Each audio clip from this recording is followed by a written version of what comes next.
Mm.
topic today that I want to yap about. It's become somewhat of a big conversation even outside of these bubbles that I'm tapped into, because even people that know nothing about guns can recognize that there's something wrong with this little puppy here. It's the SIG P320.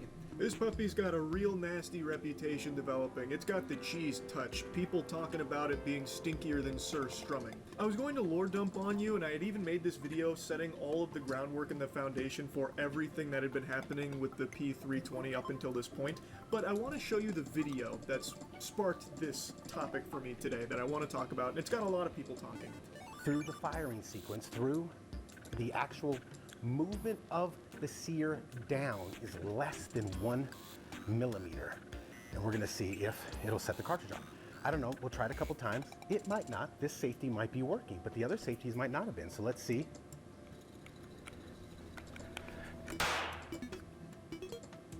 And if you touch the slide, let's see if we can touch the slide and get it to go off. We have it staged at 1 millimeter or less as measured on the table, so this is just a guesstimate. And if we put some input into the slide somewhere, will it go off again? Will it release? Let's see. Now, without knowing any of the context for why he's doing this experiment in the first place, there's been a lot of confusion from people that don't know anything about the P320, wondering why he put a screw there. Why did he fucking MacGyver this handgun and make it fire by, fondling the slide? There's a lot of people that clearly didn't watch the full video where he explains that, and they do not know about the P320's history and everything going on with that handgun in particular. So now they're just passing this off as like worthless or a useless experiment that demonstrates nothing and proves nothing, saying like, the trigger is fully engaged, so of course he's up there cranking on the slide like I jerk my dick, it's gonna go off, it makes sense. And yeah, I guess that thought does make sense if you're a resident of Stupidville. This shouldn't happen, and it doesn't happen for most guns, but the P320 has been in some serious hot water for alleged uncommanded discharges and a lot of incidents around this gun firing like while in its holster and such, including the recent death of a 21-year-old airman where it is reported that this firearm discharged, and according to leaked reports, now again these are unconfirmed reports, but according to the leaked reports, the handgun was holstered on a desk and then went off, killing him. It is a problem that has been reported for a long time. And this YouTuber, Wyoming Gun Project, just did a video kind of breaking down, can this gun fire without the trigger being pulled? And I think he did a beautiful job at demonstrating that, and we'll get into the screw and the millimeter that he's talking about there in a moment, but I want you to understand that this is a big problem. And the company themselves said under no circumstances can this gun fire without a trigger pull, yet it is provable and repeatable that it indeed can. There's even been a push to stop using this weapon in an official capacity due to how dangerous it could be. It's a widely reported problem, apparently linked to more than 100 incidents since 2016 with at least 80 injuries. Even in my neck of the woods here in Tampa, an officer in 2020 had the weapon fire while in his jacket while he was adjusting it. So dude up here just like fucking popping his collar on the jacket or something, fires the handgun, which reportedly shattered his ankle. There are tons of cases that have been reported, and SIG has actually filed a lawsuit trying to reverse the ban on this weapon from law enforcement, which I think is a horrible look from SIG, by the way. This is just a big safety concern across the board, and it's something that's been talked about quite a bit for a while now. But yesterday this video came out from Wyoming Gun Project, and now I just really want to talk about it today because I think it is so interesting and pretty scary.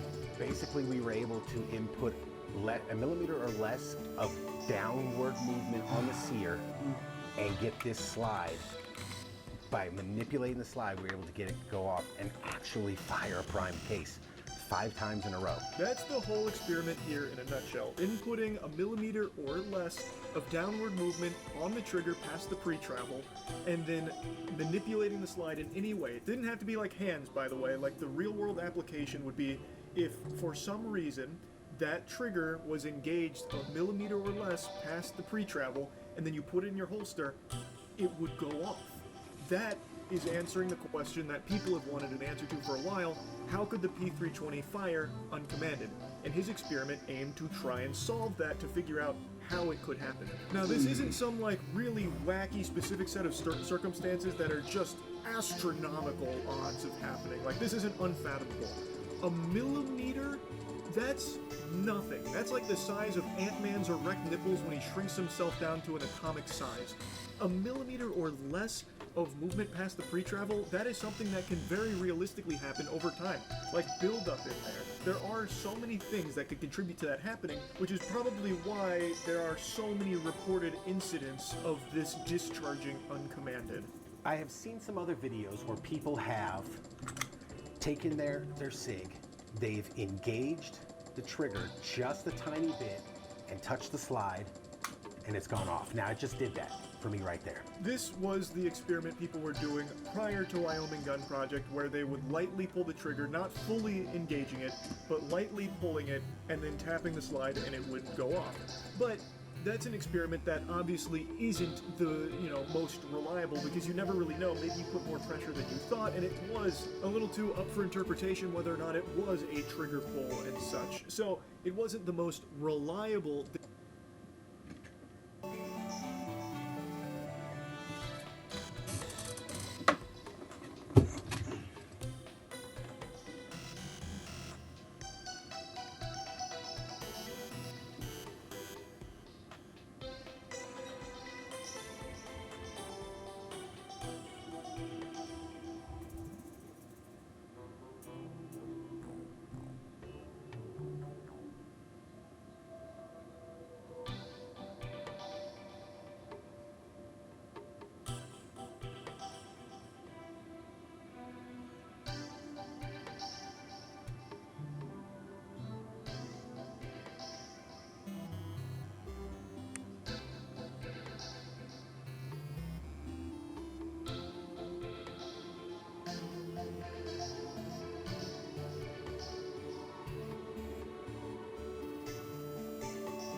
Demonstration.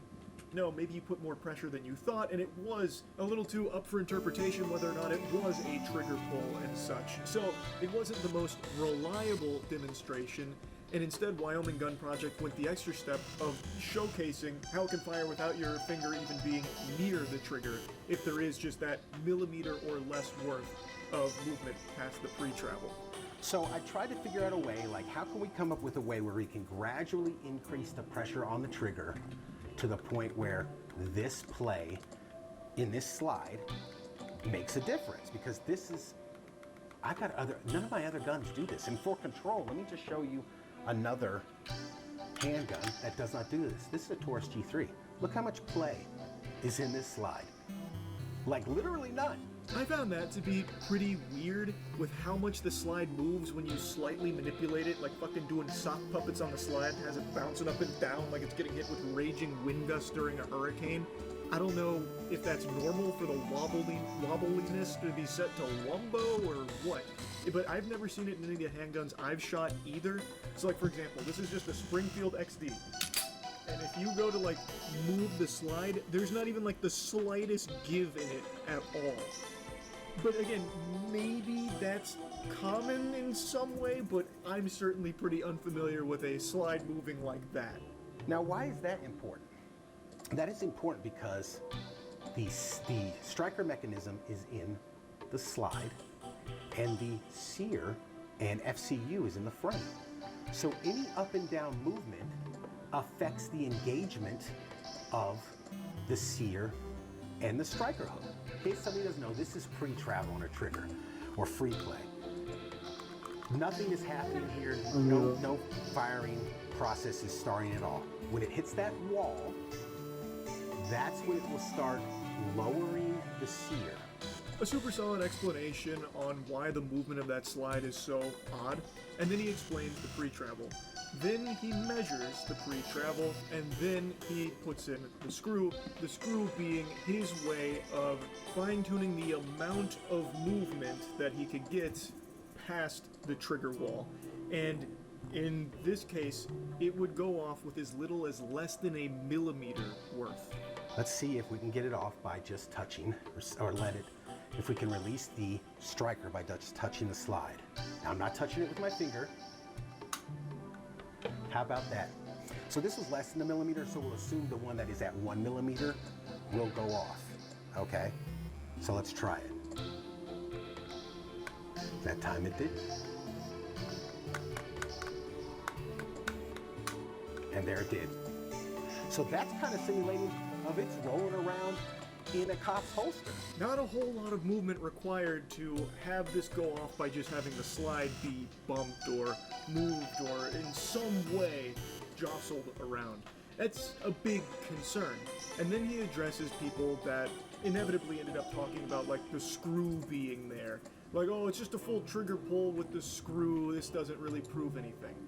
I think he gives a good explanation on why the screw doesn't matter. It's there just to simulate what could happen should a millimeter worth of movement happen to the trigger, which again is something that can very easily happen. I'm gonna get some jerk off that comes in these comments go, well, just don't stick a screw in your trigger. This is a tool to simulate, to take the human factor out, so that you same people that will come into my comments and say this aren't going, you pulled the trigger with your finger, bro. I didn't. The FBI report said there was a ledge on, it was either the sear or the striker hook, I don't remember.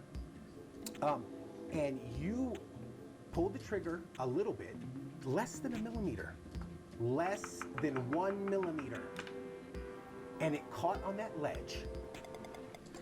And then you holstered your gun. Okay, this is a G-code holster. Then you holstered your gun, and it just went off. I think that right there really showcases it extremely well. Also, there are some holsters that do have like a reported issue where when you holster it, like depending on the angle, sometimes it can actually depress the trigger slightly. So if you happen to have one of those holsters and happen to put it in at that angle, and the SIG P320, the trigger gets depressed a little bit, a millimeter past the pre-travel, it could just go off in your holster. Like, that is an issue. Let me see if I can set this on the desk and bang the desk and see if it'll, now the camera's gonna shake, so. Whoa! Let's see what we got here. Did it go off? Sure did. Look at that. So how could he set it on the desk and it go off? I just showed you right there. Again, this is simulating what the FBI found as a shelf on either the sear or the striker hook, and it getting caught up on that, or maybe you're putting input on the trigger and you've only gone less than a millimeter through the firing sequence, through the actual movement of the sear down is less than 1 millimeter. And we're gonna see if it'll set the cartridge off. I don't know, we'll try it a couple times. It might not, this safety might be working, but the other safeties might not have been, so let's see.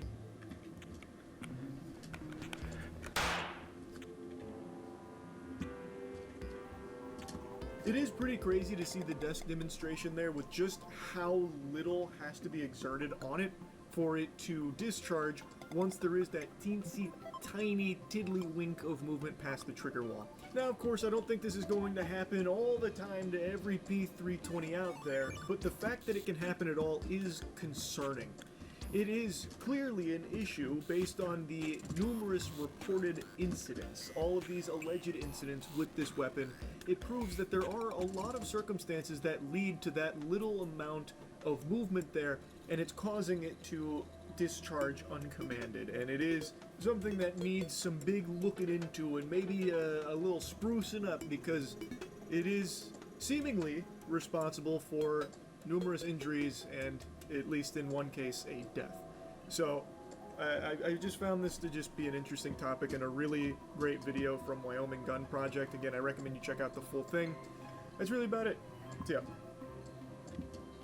Hi, I'm the mythology guy, and everyone and their grandma wants me to react to this. I can't imagine why. It's not like I'm very passionate about the Percy Jackson franchise or anything. Okay, let's drop the sarcasm. You guys, if you saw my vlogs on Season 1, you know overall I was kind of disappointed with it. I didn't think it was terrible or anything, except for the Hotel Lotus episode. That was legitimately terrible. But, you know, overall, I enjoyed parts of it. I thought the final episode was actually pretty good, and if the whole season had been like that episode was, I actually would have enjoyed it quite a bit. But I don't know, let's I'm hoping that the people who make the show will at least acknowledge some of the feedback, you know, because you gotta if you're gonna be better in any way. But I mean, we'll see how it is. Let's just get started. I'll talk more about my feelings afterwards. Let's get going. Those helmets do look cool, honestly. I like how they're done. Great stirring is underway. Luke's rebellion, I'm guessing. Got Percy. Got Annabeth. Yeah, they look a little older. Yeah. One of the dead satyrs.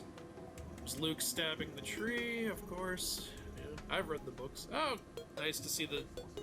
Wait, those weren't all... Okay, I'll talk more about that. Hey, cool, Chariot games, hell yeah. Hermes is back. You have to have Hermes in this story. I'm guessing that was Kronos, like the way he was in Season 1, like with the wood and everything. Peter, of course, we know how he acts. Is that Tantalus? Yeah. The Sea of Monsters, here we go. That guy looked like Napoleon. Chariot games, hell yeah. Was that a trident? Who's got a trident in this one? Hey, Laestrygonian. Outside the school, though. That's interesting. Gonna be Tyson, isn't it? Yeah, there he is. Well, that Tyson design looks better than it did in the... Oh! I believe you. Okay, that was a little funny. Maybe they took the feedback about how bad the chemistry was in Season 1. I don't know. But, okay, let's go through that a little bit. Let's go through what we just saw. Alright, so right here, I believe this is supposed to be Luke's little rebellion here. It's hard to tell. Really, it could be anything. It's them at the sea, clearly. And then we've got Luke poisoning Thalia's tree, if you know the books, obviously, and the shitty second movie. What's funny is it just me, or does the sword look particularly fake here? Also, isn't his sword supposed to... God, I'm not remembering how the first season ended, but... You know, I do wish it looked more split down the middle, you know, because it's supposed to be half steel, half celestial bronze, but you'd never guess that by looking at it. That's my only real issue here. One thing I do find funny is even when he's just wearing a regular sweater and jeans, it's still gotta have the Greek mythical symbols on it. It's like, look, I live and breathe Greek mythology. It's kind of cool. Yep, and I guess something happened to Annabeth there. And yeah, Hermes, he's a, like, big part of the Sea of Monsters storyline, but the thing is now Percy already knows what he looks like. They've already met. Again, something I really didn't like about Season 1, but it's a bit of a nitpick, honestly. And then here, yeah, we got Dionysus being Dionysus. Again, I think Dionysus is really well cast. It's this outfit, can't tell. I can't make out what's on this outfit. I was hoping it would be like leopards. They had him wearing a tiger shirt in Season 1. That was cool. So is this supposed to be Tantalus? Or is this someone else? Like, feel free to let me know if I'm just forgetting something. But Tantalus is supposed to be in this season, so... And there's so many funny things you can do with, like, the food moving away from Tantalus when he tries to eat it. So, not entirely sure which creature this is. It could be Scylla, but it doesn't have a head here, so, I don't know. We'll just have to wait and see, I guess. Oh, wait, there was one more thing I wanted to talk about. Let me see if I can find it on here. Yeah, okay, it's, right here, yeah. So, this is Clarice, clearly. Now, she has, like, Confederate soldiers in the book, but here it looks like we have multiple different kinds of soldiers going on here. So I guess it's just, like, because she says in the book, every army that's ever lost a war owes a debt to Ares for losing, which I think is funny. So I guess we got a little mix and match here, not just the Confederates, like in the book. I don't know if they were worried about offending people or what, but, I mean, it's not such a bad change. And then here, yeah, clearly the Chariot Games, and got a cool statue here. I like this. Is this, I wonder, is this supposed to be like Medea's chariot? Because it's supposed to be pulled by golden serpentine dragons. If not, I'm not entirely sure whose it would be. Like, feel free to let me know. Yeah, and oh yeah, and then look here, it looks like we got a Viking here. Is this one of Clarice's men, potentially? Or, just someone else lost in the Sea of Monsters? It's definitely not one of Blackbeard's men. Is it Magnus Chase? And then, yeah, we got what looks like another dream sequence involving Kronos, I'm guessing. Yeah, and, yeah, then just kind of basic stuff, like... and then, here, let me, go over... Yeah, okay. Oh, it's... Why? Wait, that's gotta be one of Clarice's men, right? Why? Oh, that's Clarice and Percy fight. I thought that was Annabeth. I'm such a ignorant person. Okay, that actually makes a lot of sense. So, yeah, then we got the thing here. Again, is it... Like, these don't look like Confederates. These look more like Napoleon's men or something. I'm not entirely sure. Yeah, definitely gonna have Luke's uprising showcased, which is cool. We better have Agrius and Aureus, the bear twins. They were in Sea of Monsters, right? I think they were, yeah. Or were they in Titan's... No, that was more Dr. Thorne. So, yeah, I think Agrius and Aureus were in Sea of Monsters, so... Yeah, chariot stuff. I'm glad to see it actually make an appearance. It was so lame to not have that in the movie. This, I'm guessing, is the Oracle. It's gotta be. And then, yeah, what in the world is... Oh, who's texting me? Well, we'll find that out later. Like, okay, whatever, you saw it. Who's got the Triton? Like, I don't remember that being a thing in the book. Like, is Poseidon helping out, or does Tyson have a trident? Like, I personally don't know. I'm not sure. Yeah, and then, yeah, we got the Laestrygonians. Now, it's interesting to see at least one of them is clearly attacking him outside the school with the flaming cannon dodgeball. So it looks like they're moving events around again, because Tyson's one eye reveal was also, I believe, at the school. So it's happening more towards the camp now. I wonder if we're gonna have Annabeth's prejudice against Cyclops, you know, and the Grey. Let's see. These are the Grey sisters. They actually have them gray. That's pretty cool. They were technically gray in the movie too. And yeah, it looks like only one eye, so that's accurate. And this little joke here between them, I actually thought was pretty funny. So, okay, nothing alarming by the looks of things. Maybe they'll take some of the feedback. It's tricky. Like, I don't know if they're going to be able to do this right, because in season 1, like, they were doing so much to not show the monsters when it would have been cool to see the monsters, and they cut back on so much stuff. Season 2, arguably, like, steps it all up, in the books at least. Like, the chariot race has to look amazing, and the Sea of Monsters, you gotta have Scylla, you gotta have Charybdis, you gotta have Polyphemus. Circe's Island, I don't think would be hard to do. But you gotta have the Sirens, they're gonna have the Laestrygonians, like, it's insane. Like, are they gonna be able to pull it all off?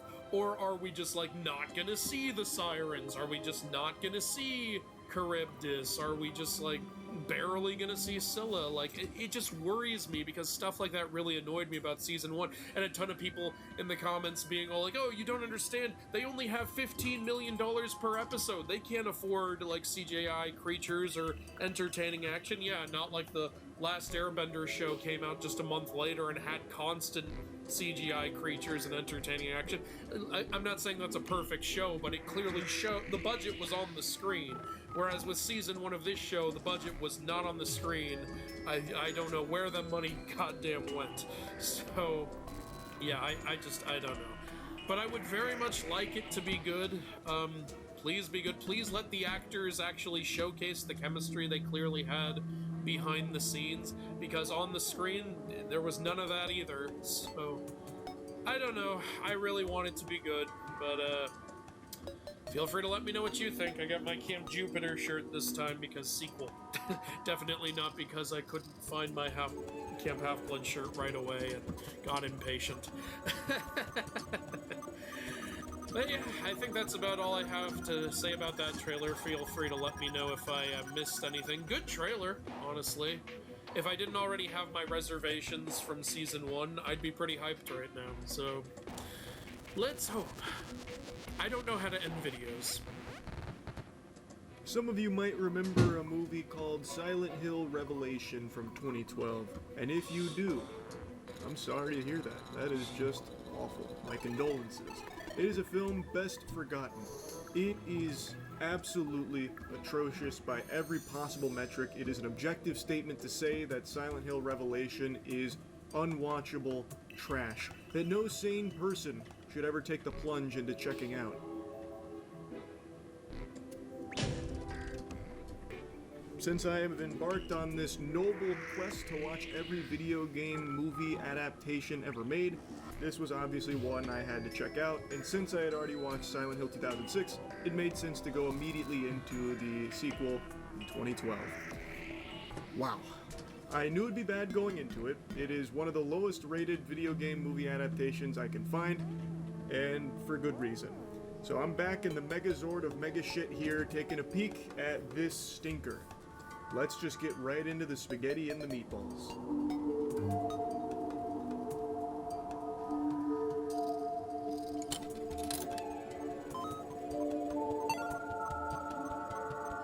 This sequel is not directed by Christoph Gans, who directed the first Silent Hill film. This was directed by someone named M.J. Bassett, and it stars Adelaide Clemens as Heather / Sharon, Sean Bean as Christopher De Silva / Harry, and Kit Harington.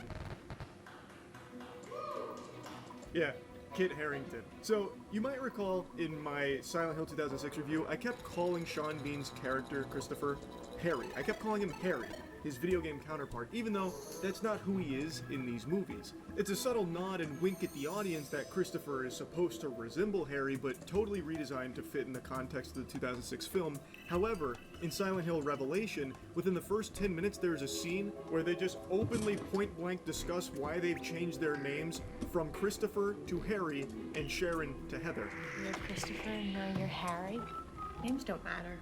You know, they're on the run from some bad guys, and now Christopher's changed their names to Harry and Heather. Obviously, to more closely match Silent Hill 3, which this movie is loosely trying to adapt. Not the right word for what this movie does to Silent Hill 3. It's an abomination. It's a goddamn tragedy. I play Sharon from the first film, who goes by the name Heather in this story, because she and her father Harry are on the run. We have to keep changing our names because the Order are a very powerful force. They are not adapting Silent Hill 3 at all. The only thing from Silent Hill 3 they're borrowing is the number, because this movie is all about 3D. So many of the scenes in this film are all about like that old school 3D where they have like the bad guy lunge at the camera. So like one of the fights, they'll have like the blade monster shove a blade at the camera and wiggle it around a little bit so the audience is supposed to go, whoa! with their 3D glasses on. I'm already getting lost in the sauce on this film, and I haven't even begun breaking down the insanity that is the storyline. So let's go ahead and dive in. I've basically written out, fucking start to finish, the Silent Hill Revelation lunacy. And I actually watched this movie twice. I watched it once by myself and then once with a group of friends so all of us could laugh at it together. Among that group was Chase, the man editing this, so he's got a first-hand account of how this stinker smells, which I think is going to really add a nice flavor to the video. So, from the very beginning, the film is cringe. Heather has a dream. In her dream, she's on a merry-go-round that Pyramid Head is cranking the handle of and making move.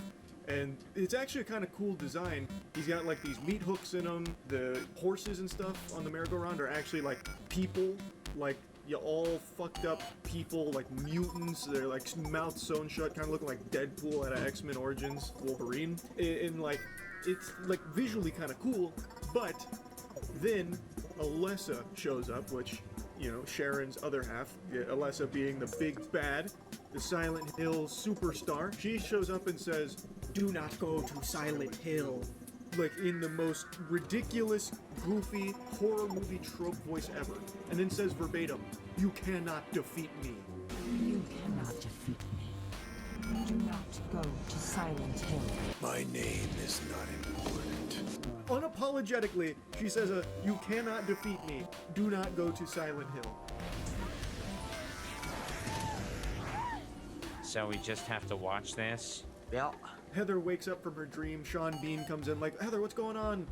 And like, "Silent Hill? No, not Silent Hill. You don't go to Silent Hill." And then he gets stabbed by a blade monster, which shoots the blade at the camera, and he's like, "Ah," as the blade's like wiggling in front of the camera, so it's supposed to be like a 3D ooh-ah moment. And then she wakes up again. They were both dreams. And now Heather's about to go to school. So, if you watched Silent Hill 2006, you're probably wondering, how is Sharon even here? At the end of the movie, Rose and Sharon got trapped in Silent Hill. They couldn't leave. Well, luckily for you, there are 5 sentences to explain it. Sean Bean looks into a mirror and he sees his wife Rose in the mirror. She's talking to him through the mirror, fucking astral projecting like in the Avatar state. She's in the mirror and she's like, "Christopher, I found a way to send Sharon back. I found a sacred seal. I found a seal to send Sharon back. So I'm doing that. Take care of her." And then she vanishes and fades away. And then Sharon's back on the couch, and now Christopher and Sharon have reunited, so he's gonna raise their daughter without Rose. She's still stuck in Silent Hill. And they were being pursued by some bad guys, so now they've been on the run. They keep moving, and now they've changed their names. Heather is in high school and doesn't like the constant moving around, so she goes to her new school, and she's like talking to a homeless guy, and there's like a scare moment where the homeless guy like gets all like mutilated, but it's all in her head. She like astral projected to Silent Hill for a moment with that homeless guy. While she's going up to the school, a random detective who's dressed like Inspector Gadget comes up, being all creepy and weird. And then the detective comes up and basically says, "Don't be nice to homeless people. They could be vagrants." Like just this random detective who's now following her around being a weirdo. It's just that you don't want to be messing with the vagrants, miss. I was just saying if you needed some help. Some people are beyond our help. Have we met? But then she goes into class, and she's supposed to introduce herself to the class like an icebreaker. And one of the other girls in the classroom insults the outfit she's wearing. I think she said it looked like she had thrifted it or something. Do you get all of your clothes from Goodwill?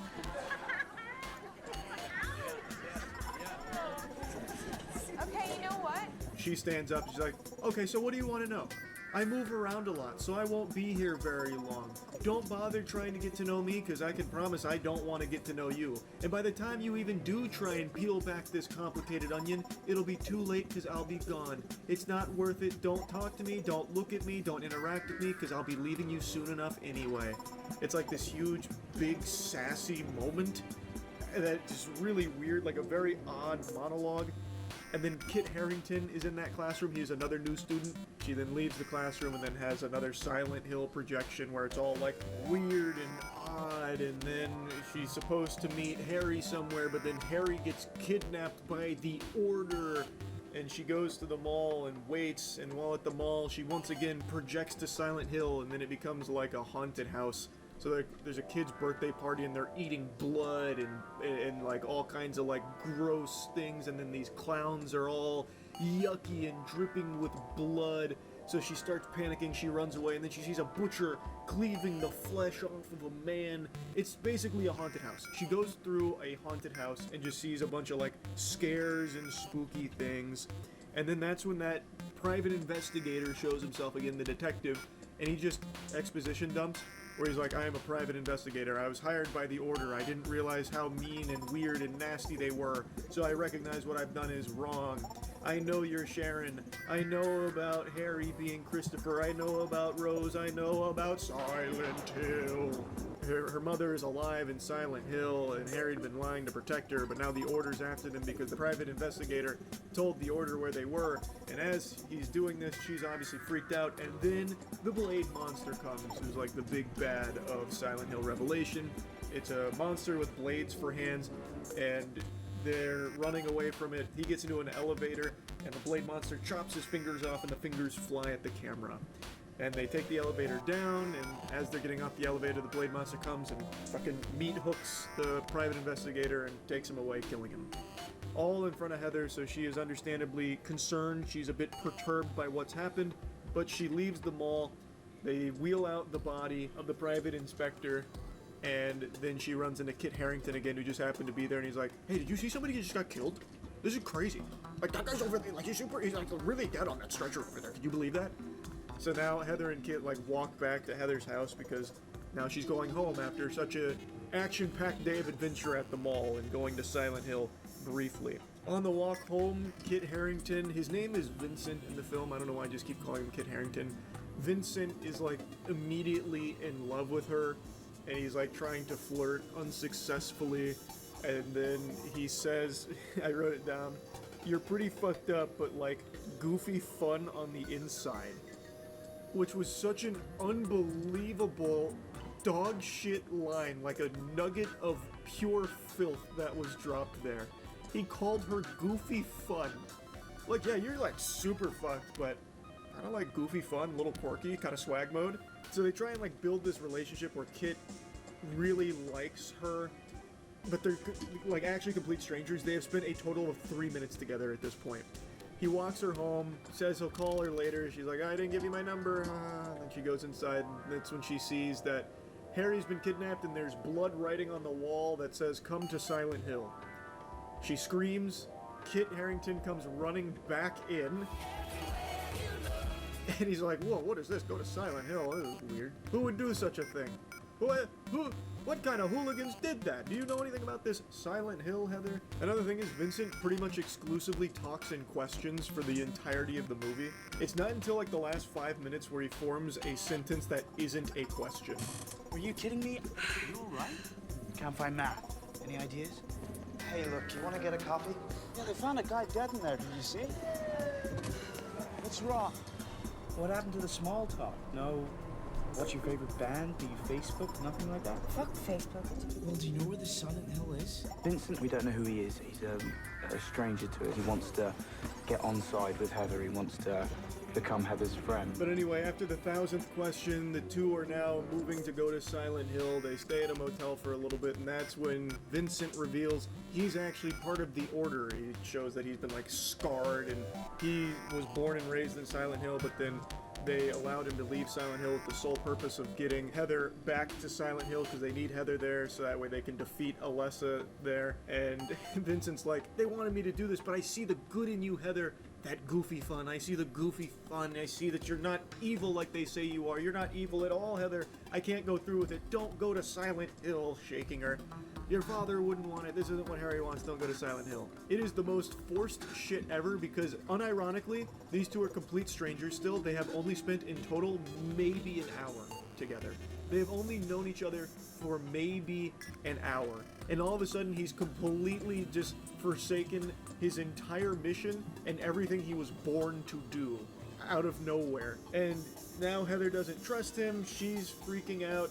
And she ends up in Silent Hill. Vincent gets kidnapped, and now she's gonna go look for Harry in Silent Hill.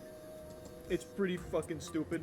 The reason they took Harry instead of Heather is because she needed to go there of her own free will, according to Vincent. Why take him? Why not just take me? Because you have to return of your own free will. Taking him, they knew you'd follow. I'm gonna tell him. I'm gonna tell him. Is this on? Hey, Vincent, my man, how's it going? It's Patrick, Patrick over at The Order. Couldn't help but hear you over the old AM radio here, The Order sees all. You could do me a teeny favor for me and the boys back home and just not give away our grand schemes. That would be fantastic.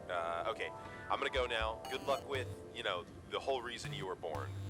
Okay, toodles. That was the big plan. They couldn't just take Heather, so they had to take Harry to try and get Heather to want to go there. They also sent Vincent to convince her to go there. I guess the idea was like they'd start dating and he'd want to like take Heather back to Silent Hill to meet his parents or some shit. I don't know. The whole thing is so stupid. But now she's in Silent Hill. She meets Dahlia, who lore dumps again. And this time around, Silent Hill looks so much worse than in 2006. The 2006 film, like, I actually thought they did a really good job of trying to emulate the Silent Hill atmosphere. Like, from the fog, like the ash, the music, even the way it was filmed, all of it seemed to want to be very true to Silent Hill. In this one, it's a farce. They didn't try at all. There's not an iota of effort put into making Silent Hill look or feel like Silent Hill. It's just the most generic, sloppy horror formula ever. It is a disaster. Compared to 2006 for sure, but even on its own two legs, it is like one of the weakest possible attempts at horror. The only thing the movie does well is that it kept some of the same costumes from the first movie. So there are still a lot of practical effects, and those do still look good. But there was a huge reliance on CGI this time around, and that looks really bad. I don't understand how it went so far in the opposite direction from Silent Hill 2006. Now, I do know that movie wasn't received well when it came out. A lot of people hated it. I think the movie is actually pretty good.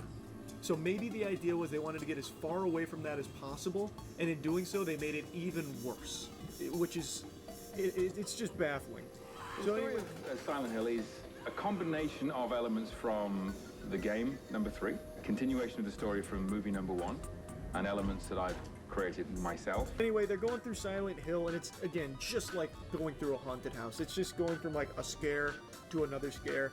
Then she ends up at, like, this mannequin facility, and it's kind of a cool lair that leads to her, like, discovering these women are being, like, kidnapped and turned into mannequins that this big mannequin spider is, like, ripping the head off of and, like, attaching to its body. So it's a kind of cool design for a monster, but then you see it out of the dark, and it's fully CGI and looks like a PlayStation 2 cutscene. It looks terrible, even though it is, like, a cool design concept and looked good before you saw the whole thing. And she has a gun, by the way. They show that she had a gun, but she refused to use it to shoot this spider. She saves one of the girls, and one of the girls is trying to run away with Heather to get away from the spider, and the spider eventually takes her and snatches her away from Heather, and Heather just runs away, leaving her to die. She had a gun. She could have shot the mannequin spider, at least tried to. She doesn't. She just decided to be, like, pacifist during all of that.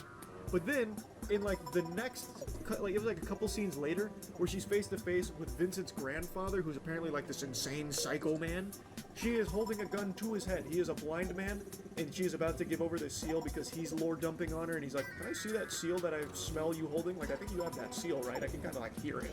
So she, like, hands over the seal and, like, holds a gun to his head that he can't see because he's blind. Plus, even before that, she shot one of the creatures that was, like, attempting to maul her. So she uses the gun, but didn't use it to save a stranger's life. I guess that girl wasn't worth the bullets. She's now at the grandfather's place in the lair. He's got the seal. He's already revealed that Vincent has been taken upstairs to the nurses to be re-educated because he failed the mission. Even though he didn't fail the mission, he did still ultimately get Heather to go to Silent Hill. But his mother, who is Christabella's sister, her name is Claudia, played by Trinity from The Matrix, was, like, really disappointed, like, you betrayed the order, son. I thought I raised you better than this. Send him to the nurses to get re-educated. So he goes to the nurses strapped to a table. I'm jumping around a little bit, sorry. I'm getting a little scatterbrained on this piece of shit. But anyway, that's where Vincent is. She is downstairs talking to, his name was Leonard, I think. You're a demon! You must be destroyed! Not today. and he now powers up and becomes the main character of the Splatterhouse game series. That's something Chase pointed out. It's the exact same design as the Splatterhouse guy. Once he gets that seal, he shoves it into his chest where the other seal happens to just be. So then he gets like a power-up. But as he's trying to take Heather away, she just reaches into like the butthole on his stomach, or on his chest where he shoved that seal. It is still just fully exposed out into the open air. So she reaches in with her hand, pulls it out, and it melts him. It just instantly deatomizes him. It was so easy. It was just so easy. Then she decides to go try and save Vincent, because Vincent would know where her dad is. Vincent is surrounded by these nurses that obviously only move and attack when they hear noise, so they have to be quiet, but they end up making a lot of noise but dodging the nurses, so there wasn't even really any danger there. The nurses ended up killing like 2 of the Order's associates, who for some reason went in there like banging frying pans together, making as much noise as possible, just getting themselves killed in front of Vincent by the nurses because of the noise. They escape. Vincent wants to now play the hero, so Vincent says where the dad is and where his mom is.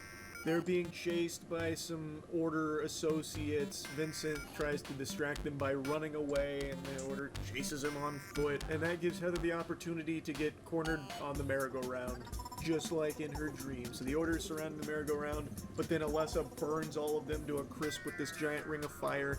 Pyramid Head's still cranking away on the merry-go-round mechanisms. And that's when Alessa shows herself, and she gives like her big villain monologue. I gave you life so you could live my dream. You're the part of me that could be free of this pain, could live and feel love. You were supposed to be the innocent half of me that could experience joy where all I could experience is hate and pain. Why have you come back here? You cannot defeat me. I am too strong. You think I won't destroy you? And they have this standoff where Alessa's threatening Heather because she came back. But it culminates with the 2 of them hugging. And it was a battle of hugs. And I'm not shitting you, it is actually a hug battle. Like, they even like hype up this hug moment, and like it goes on for like 2 minutes of them like hugging, where like Alessa's winning, Heather's being taken over, but then Heather's hugging harder, so then Heather's winning, and then eventually Heather blows Alessa up. The good side wins. Alessa is dead, Heather survives, and she is extremely powerful now.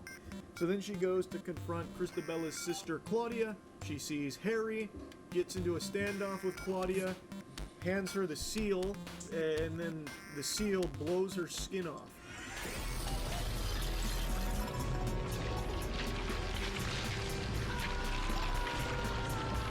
So it blows her skin off to reveal that Claudia was actually the Blade Monster the whole time, and the Blade Monster is really mad. So then Heather summons Pyramid Head.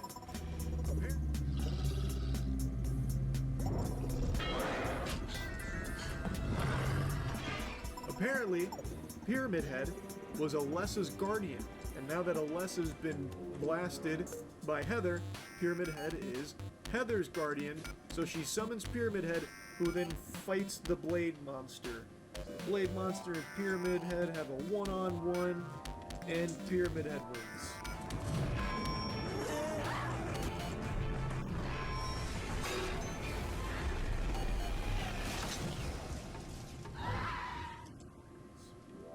Yeehaw. Then Vincent, Harry, and Heather are leaving Silent Hill, but Harry says, I can't leave. Can't leave. I've got work to do. Turns around to go look for Rose. So then Heather and Vincent leave. Roll credits. That is Silent Hill Revelation. There is pretty much nothing to like about this movie. Like, from every possible angle. Like, the performances. No one in this movie was even trying to act. Like, they have talented actors in here. Like, Jesus Christ, Sean Bean, Kit Harington, Trinity. Like, these are solid performers who come into this film and are basically just asleep. Like, they are not trying at all. You have the seal of Metatron. With it, I can summon the god. Give it to me. It is clear nobody cares. This is like the most throwaway horror movie project I could envision. Like, there were things it tried to emulate from Silent Hill 3, but it did it so poorly and almost to a certain extent unrecognizable. It was such a mishmash of plot points. Like, the best thing about this movie is watching it with others so you can all make fun of it together. It was a lot of fun watching this with my friends, but the movie itself is just bad. Like, really, really bad. Even for video game live action adaptations. I think there's a very good chance that Silent Hill Revelation is going to be in the bottom 10 across the board. And it's only the second movie I've watched in my marathon here of watching all of them. But it is that stinky. I would be surprised if there's a lot more movies that are somehow worse than this. So, yeah. Really rough. But, like I said, it was not directed by Christoph Gans, and Christoph Gans is directing the new Silent Hill movie, so maybe there's still hope there. I did see the set photos. Didn't inspire a lot of confidence, unfortunately. The Return to Silent Hill set photos were not hype. They were not slapping. Anyway, though, that movie super sucked, and however bad you remember it being, I promise you, it's worse. That's really about it. So, yeah.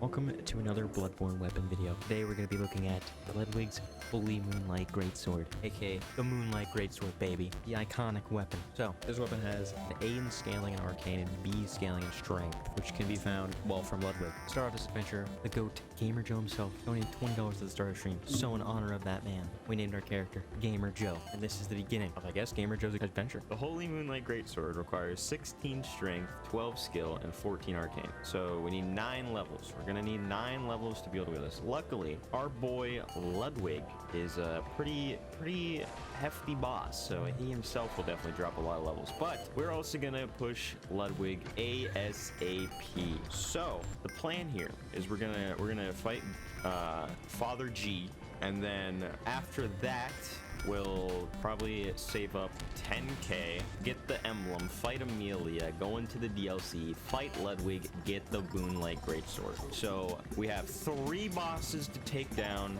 a lot of echoes to get, and we're gonna do it all legit. Dude, I'm actually scared because like I'm going to be fighting Amelia and Ludwig at a pretty low level, probably the lowest I've ever fought them at. So I'm very scared. Let's go. Oh, that was weird. Nice try. Okay.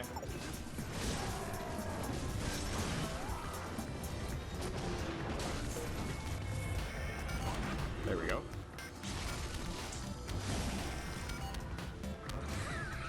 Okay. Can you stop yapping?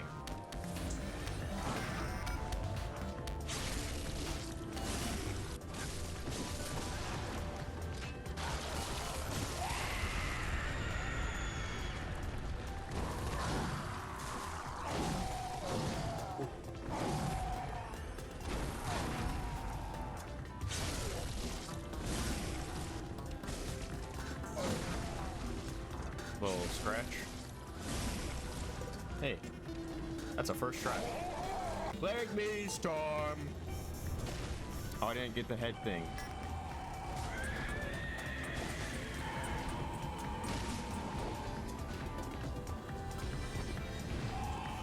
Guys, I'm fighting Lawrence right now. See?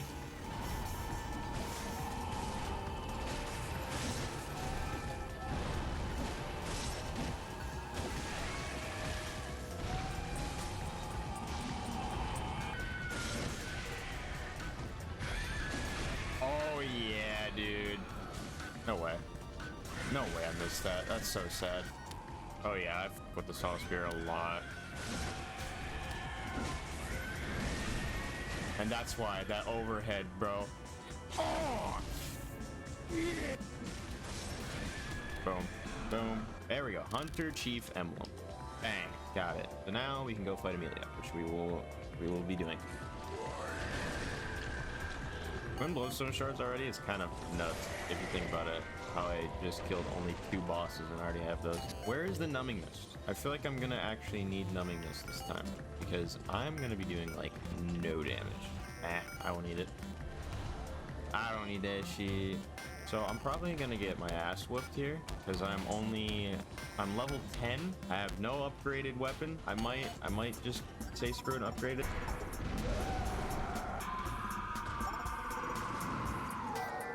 We're gonna upgrade. Okay, +2.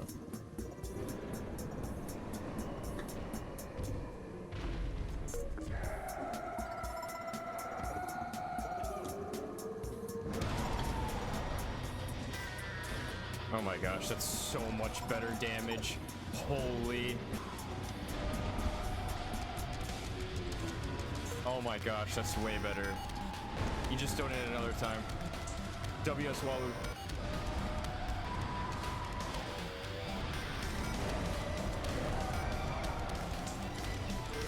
That was lucky.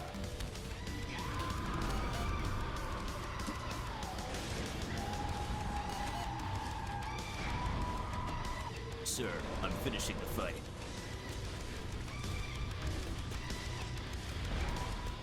That is insanely better damage. Oh shit. Got it.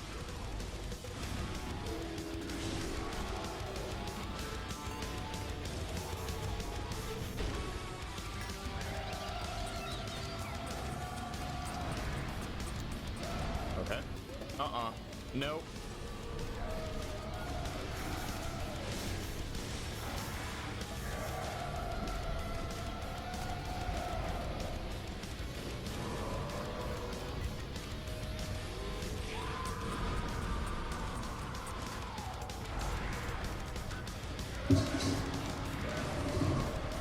Really?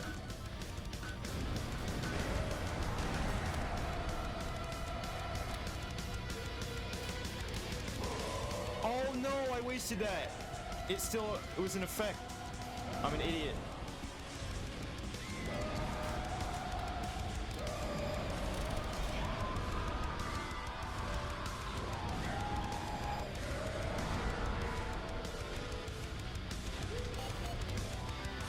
You want to fall for the bonus?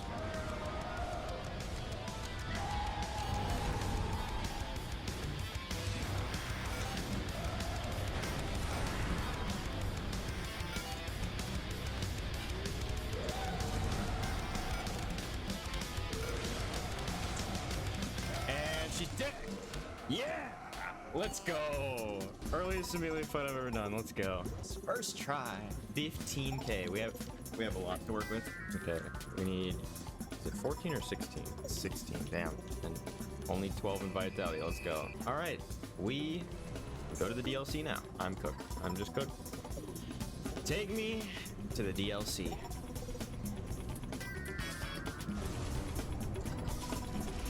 Worst comes to worst, I will get this thing to like +4 or something. My gosh, I swear my frames dropped there. Alright, we'll go this way. Maybe this will be better.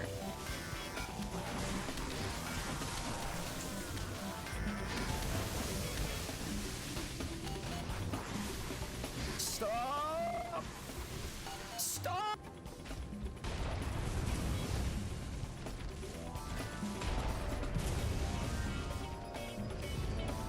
Oh my gosh. Fuck that, dude. Fuck that. We are cooked. We are definitely cooked here.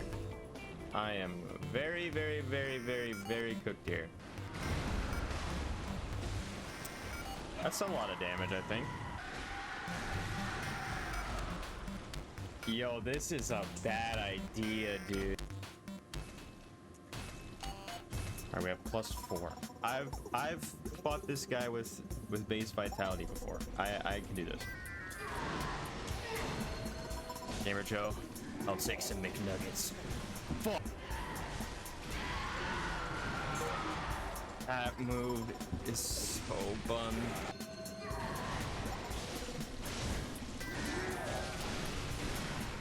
Dude, you can't go for any transform attacks in this phase, man. Come here, Ludwig. Give me that holy moonlight sword. It's mine.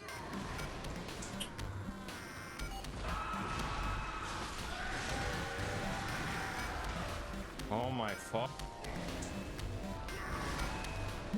Why am I dodging back? Now I lock in. I've been locked in before. Now I lock in.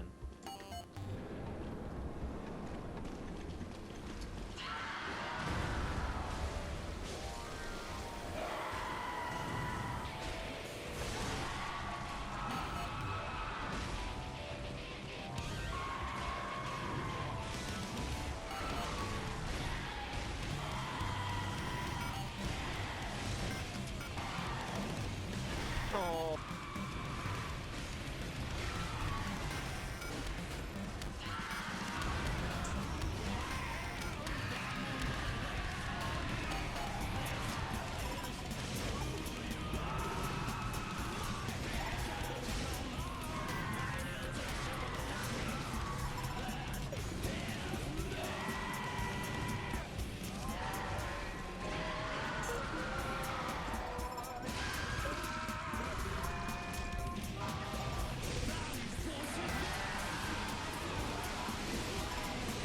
Oh my gosh.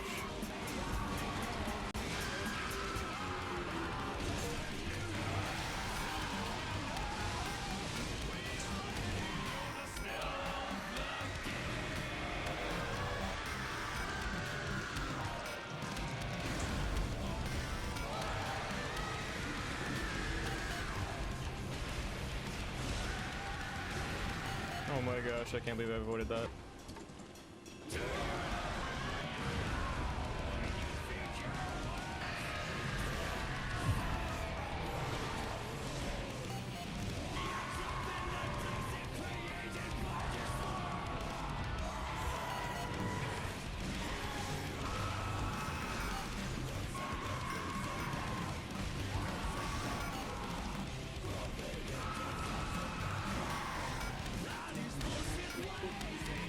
Oh shit.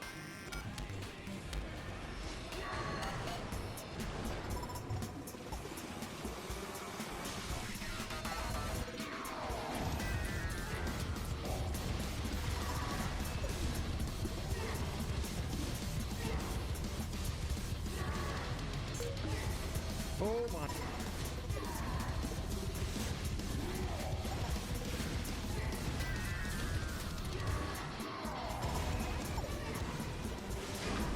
Oh.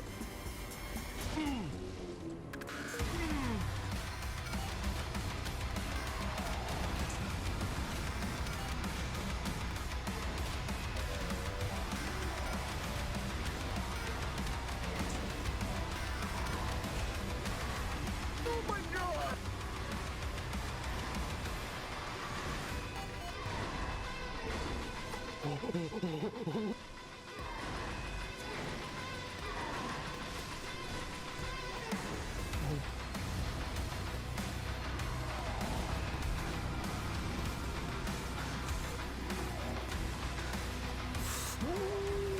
I want that blade.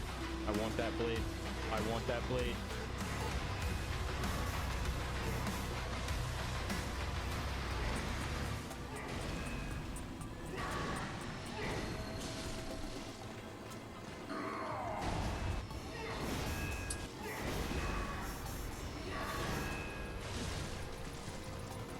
Oh my gosh.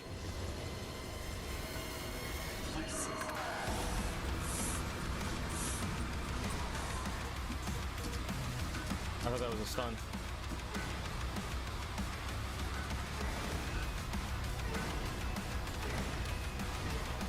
I need to stop doing that.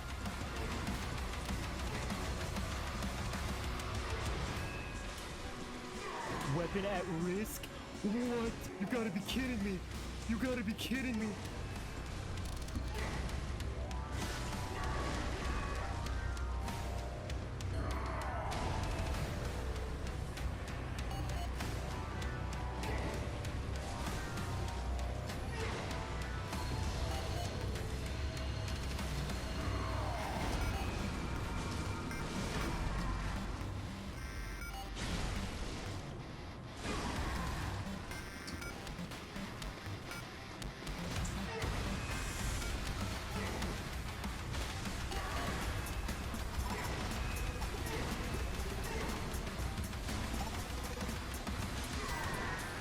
thought he died.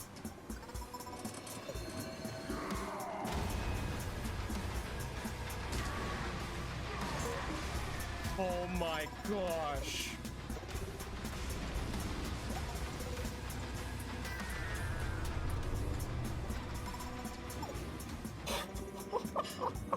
Give me that shit. Give me that shit. What the? Oh my. What the crap? Gamer Joe. Check it out. The Ludwig's Holy Moonlight Sword. So this is the Normal version. Ooh, I like that. Please tell me it's a thrust R2. Oh my gosh. This weapon. And then. Look at that. Bang. Yo. Let's do the transform attacks. and finally play the game. Oh my gosh, that's so sick. Wait, does it use a bullet? It does, and that makes so much sense, honestly. Wow. What's this? Oh my gosh, that's sick. This weapon's peak, dude. This is probably the coolest, like, Moonlight Greatsword ever. Wow. So now, let's go upgrade this thing. It's 16. Bang, bang, bang. All right, +3. So yeah, the scaling's already better. So it's a strength like arcane weapon, because it's C in strength and B in arcane. So we will level those up together. How many levels can I get? 7. All right, so what if we do like that, that? Yeah, how about that? Some endurance, some health, and some arcane. Yeah, I like that. This thing's so cool, dude. The R2 is really cool. All right. On to Forbidden Woods. Dude, it looks so cool. Look at it, man. It's so freaking cool.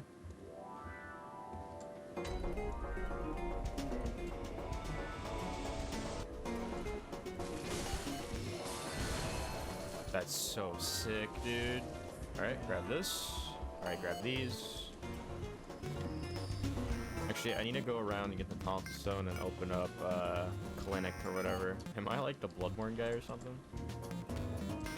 Oh my gosh. I just always have to take a moment here. It's so beautiful. Yarnum at night is the best thing ever. Just take it in. Look at it. Oh my gosh.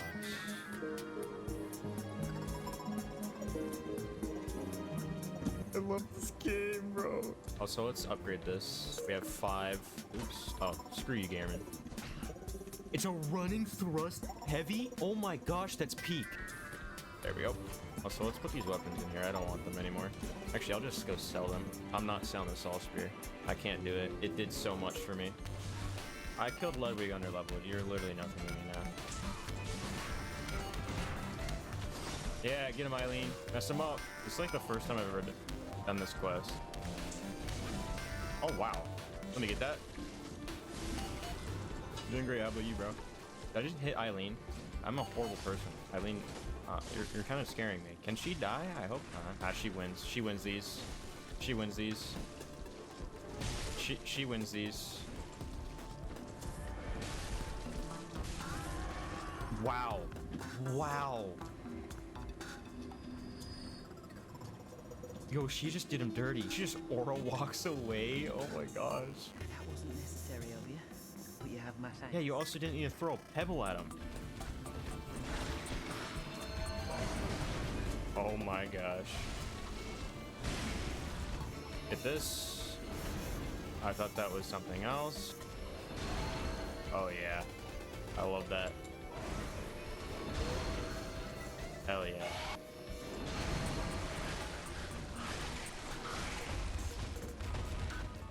Okay.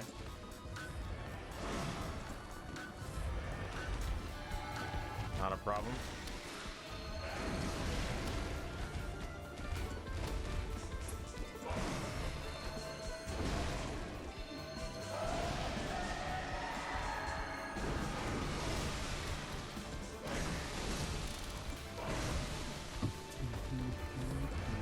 Okay. I hate this guy, man. Dude, this guy's so trash, dude.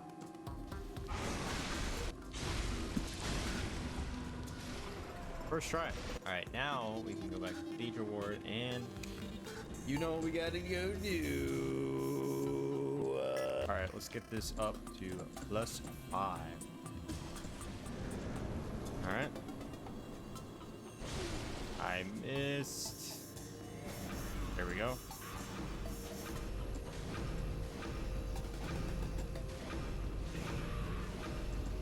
How did I not get hit? I'm not playing. What the? It gave me insight and then he spawned before it. Wow. Alright, Rune Workshop tool. Time for shadows, I guess? Why did I do that? I didn't want to.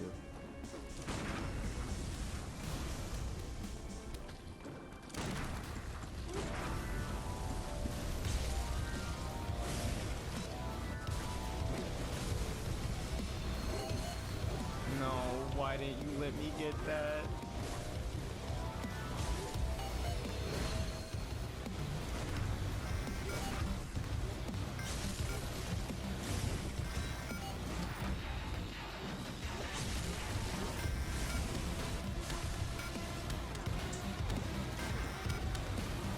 That's so upsetting.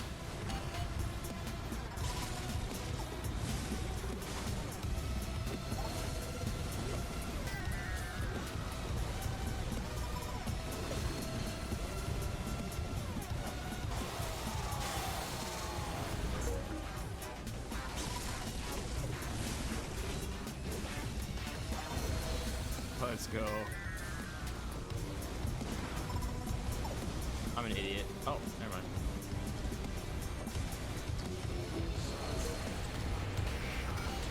I thought I canceled it.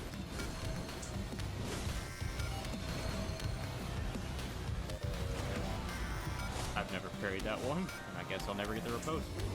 Oh my gosh, he just said riposte.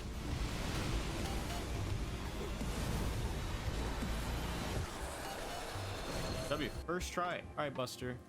Let's do it.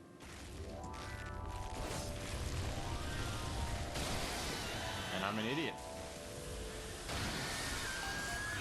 I shouldn't have dodged. Why am I so dumb? I'm so dumb.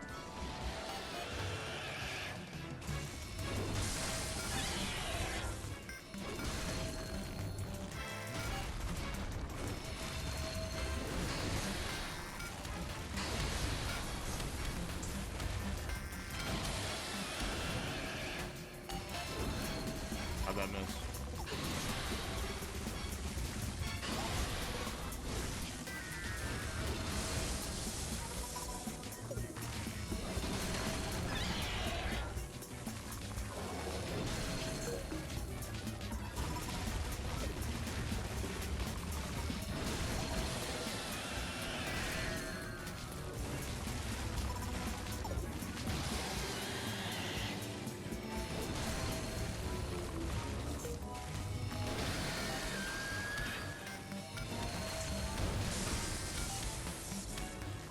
Yeah.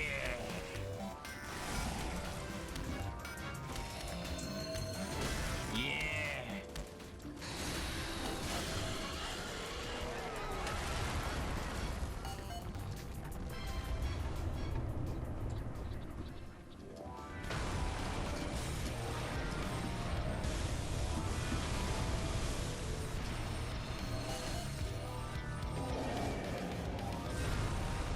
Oh, whoa. I'm not trying to, like, break its limbs. It sounds pretty intense out of context.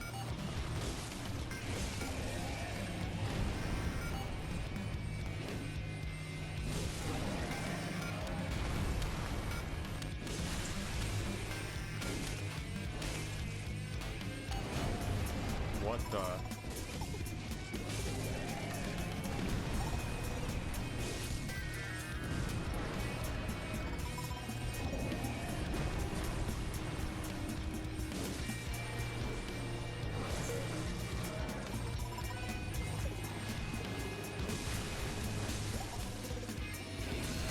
Oh, that's good.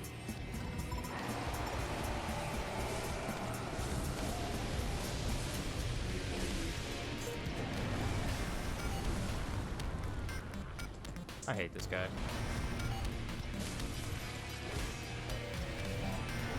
Oh my gosh.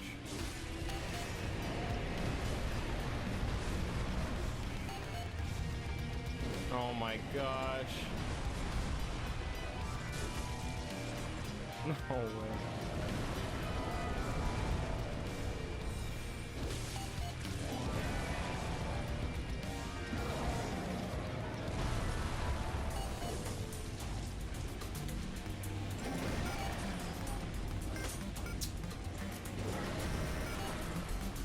Oh my gosh.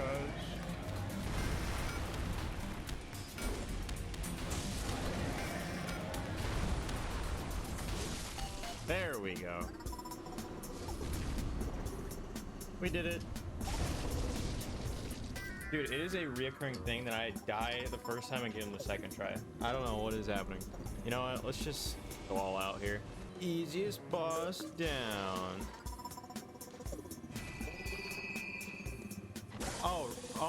Oh my gosh, what am I thinking? Let's go to K-Nerds. Always go the wrong way every single time. Every single time I go the wrong way. K.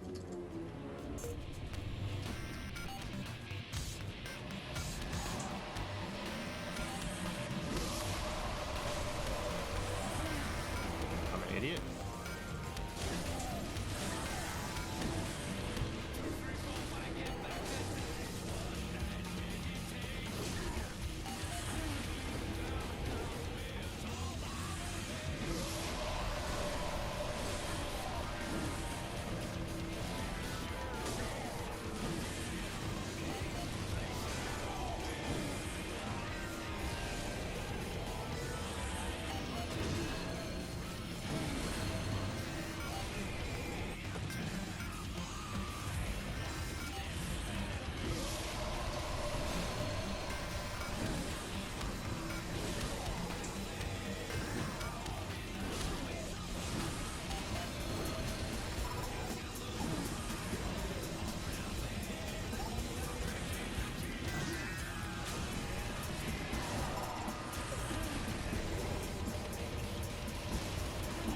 Okay.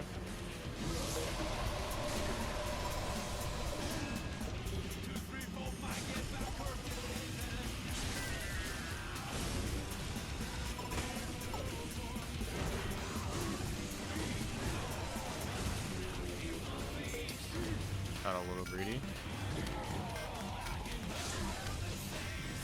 I knew you were gonna do that.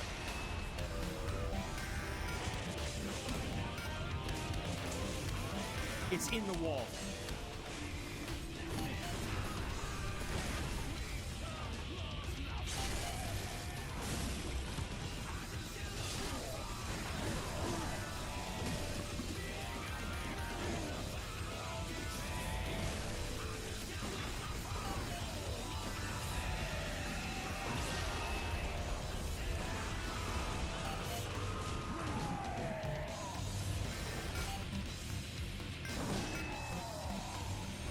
Oh.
First try.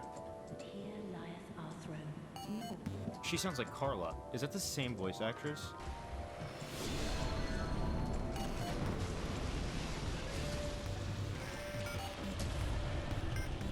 Bash.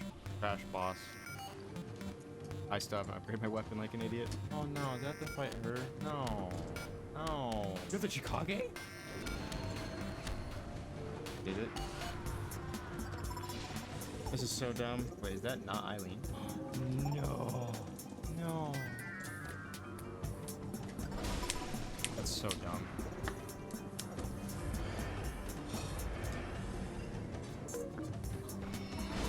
That's so dumb.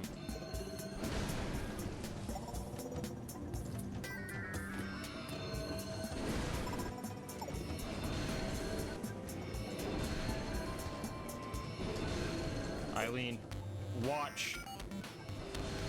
This is for you.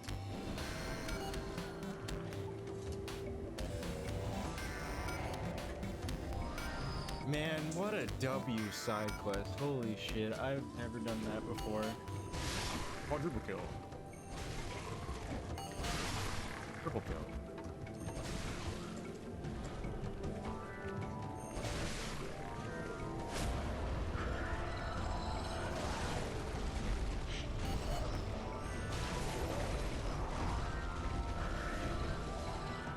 Okay, that's annoying.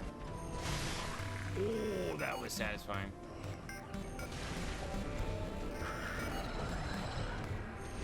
There we go. First try. Oh yeah, we have like way better runes. Let's go pop those on. Damn recovery speed, baby. This is Chloranthy Ring. 25. Arcane, baby. Speaking of Abritus, we're fighting Abritus now.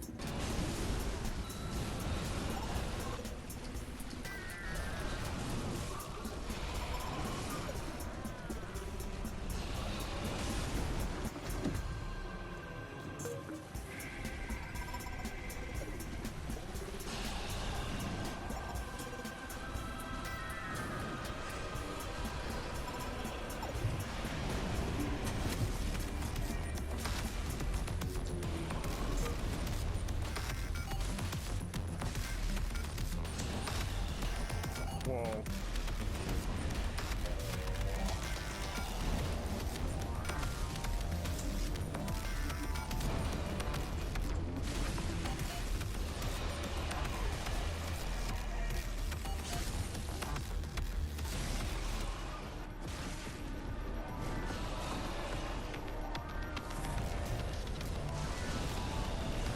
Oh my god. Bruh.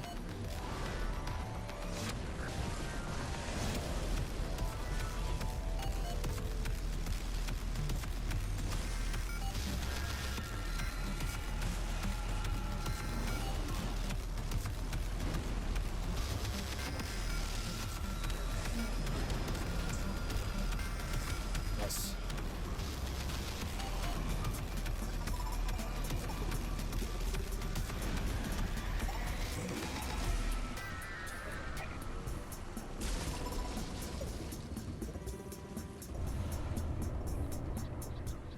Right at the lantern. Died right at the lantern. Wow. Man, that boss kind of sucks. We gotta. I guess we gotta go do one more now. What level is this weapon at? +8. That's not okay. We gotta get that to +10. We can get 3 more chunks. You can hargle.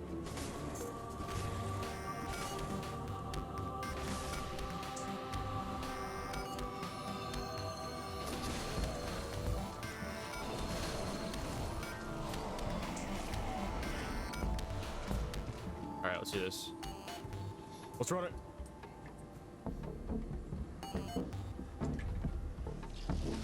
Right, I gotta hit the witches. Okay, not bad. Ow. Full health though. The R1s are so nice.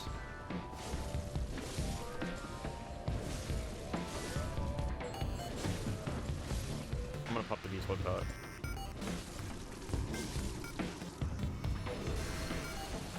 Did I stun him? I did. Oh, this is great. Okay, but I'm a little scared.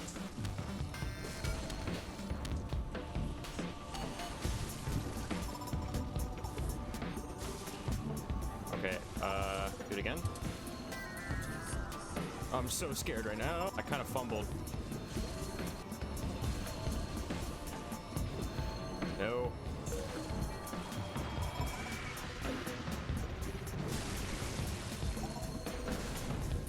Okay, Am I doing this right?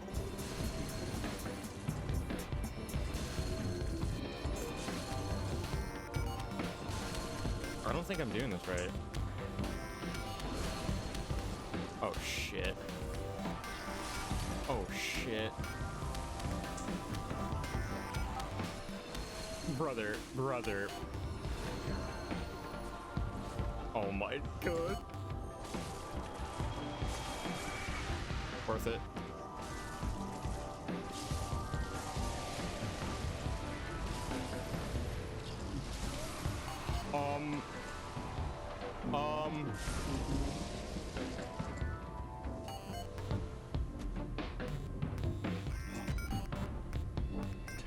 First try?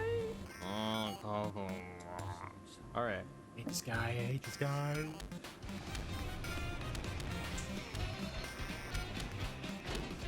What? Coward. Go in there. Yes. Alright. This actually might be kinda juicy. Gonna bait out the thing. Bait it out. Hit him with this. That was weird. Really? You hit the freaking wall?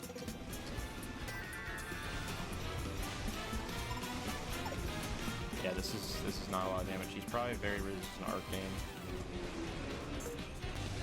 Not weak to thrust, though. I mean, not resistance to thrust, though.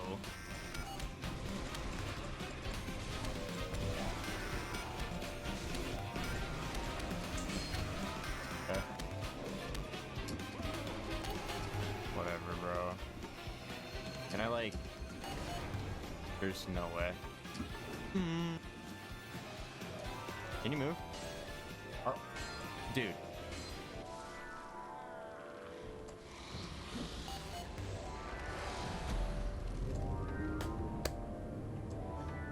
What an amazing game we're playing right here.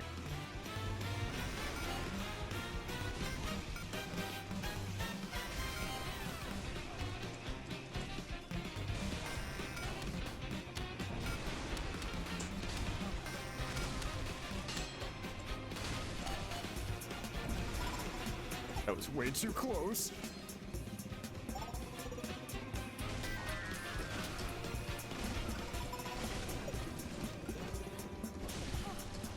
Yes. Yeah. Oh my god. Definitely first try.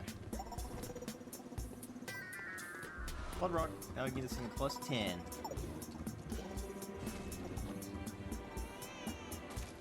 Alright, let's do it. Run it.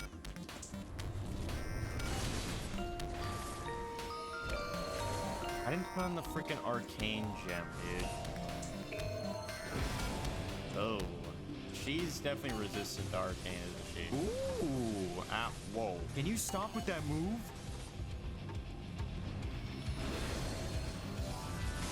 Brother.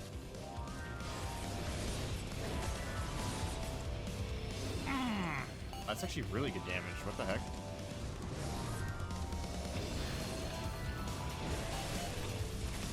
Bro, why am I doing this?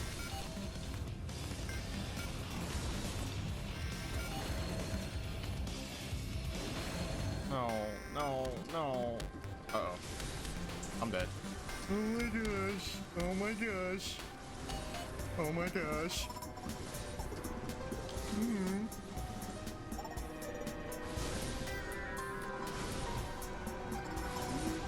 Let's get a transform attack. 1, 2, 3. Again? Oh, I was gonna crash out. Bang. Alright. Bang. Ow.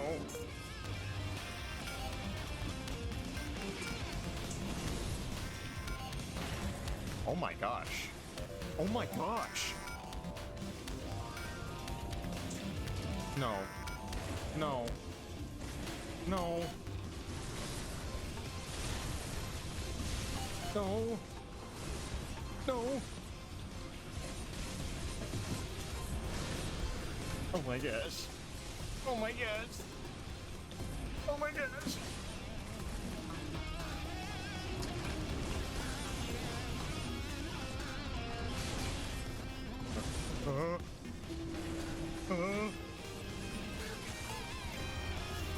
Hey.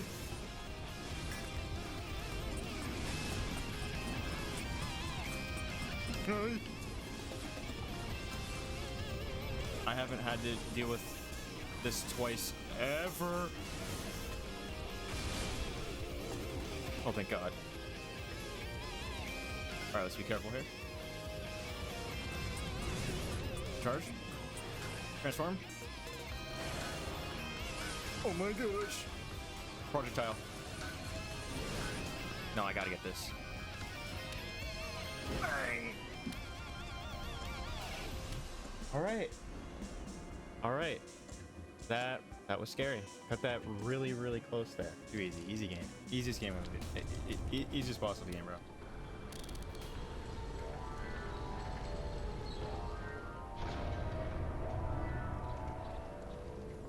Come here. Who am I parrying?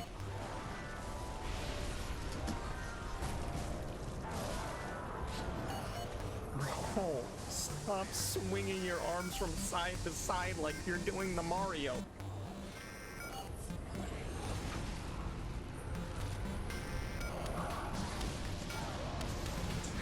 Why are you awakened? Why was he awakened? I know the one on the right, why he was. Why was the one on the left awakened? Thank you for the 2, by the way.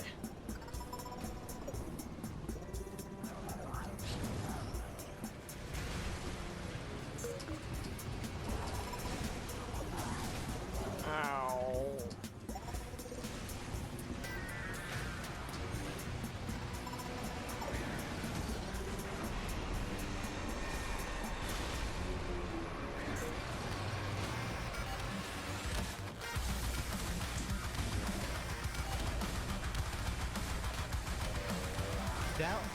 That's an R2.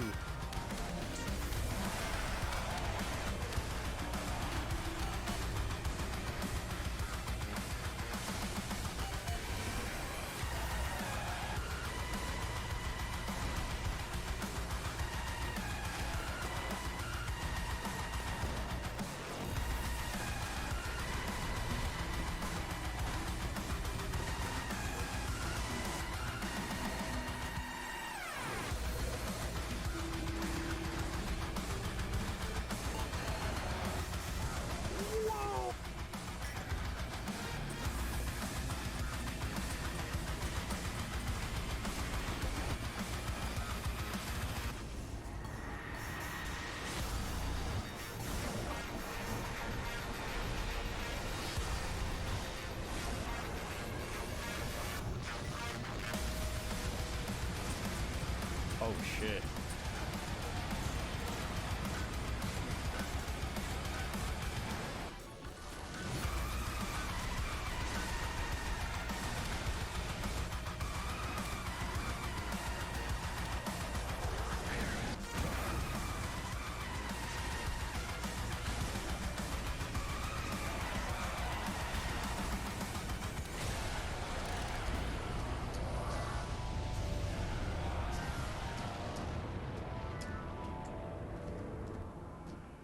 I'm not gonna lie, that was a lot of fun.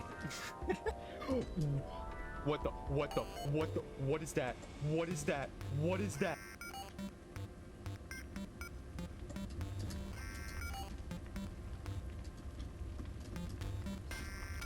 What in the world? They just keep going. Well, that's gotta go in the video, 100%. 100%. That's going in the video. Wow, dude. Thank you so much, man. I actually just have no idea what to say. I don't even know if I should be playing right now. Yeah, can we get W Jebediah? Us first try and go make it, bro. The pressure. But I'll try so hard.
First try.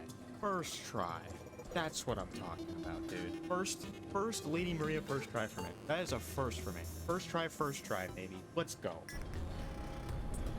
Oh my. You didn't have to do that. Let me at him. Where's Orphan? Let me at him. How do I make a first try at Orphan? This is retarded out of my mind. I've never heard someone refer to it like that, but that's funny. Hey, that's my weapon. I think the Blood Bow is still my favorite weapon, just because of how cool it is. Okay, alright, Orphan time. I don't think I'm gonna first try, but you know what? It doesn't matter.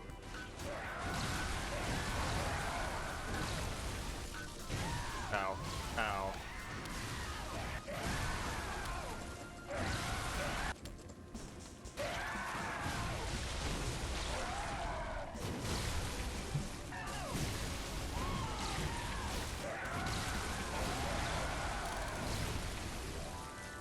What the fuck was that?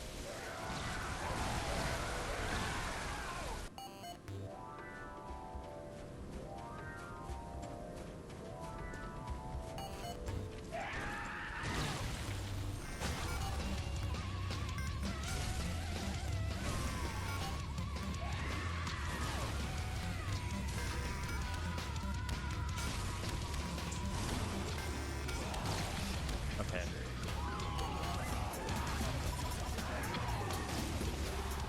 That is so goofy, bro. Oh my gosh. Yo. Jebediah. 10. Holy shit. This is hurting all over the place. Dude, you have to. Thank you. This is the Jebediah run. In honor of Jebediah. Dude.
Jebediah with the freaking tattoo. You didn't have to. That was nowhere near first try, bro. That was so bad. Nightmare Slay. Oh my gosh, bro. What the hell? All I'm gonna say, Garen must go down. Who's Lawrence? Who's I didn't consume the biblical courts. No.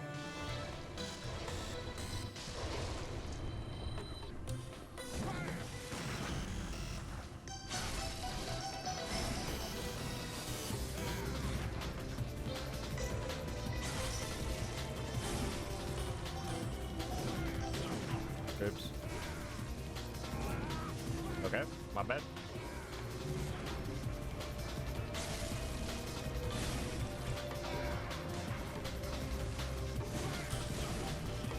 Bro, why am I fumbling?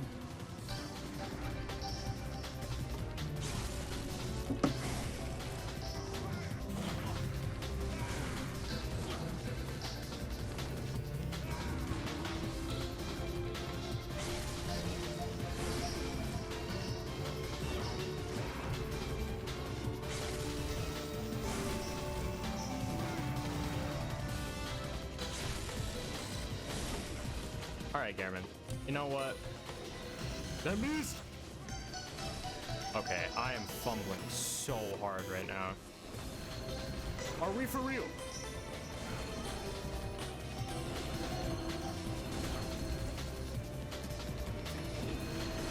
If that connected, though.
W.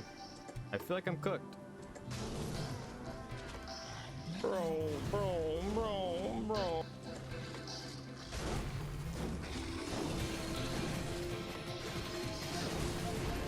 Yes, that was perfect. That was perfect. Oh.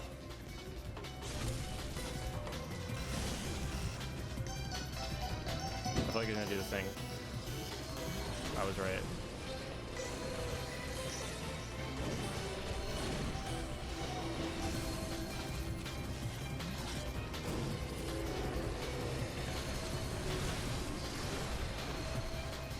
That's the blood vial blocker, isn't it? Yep. I will keep my distance, though. Just kidding, I won't.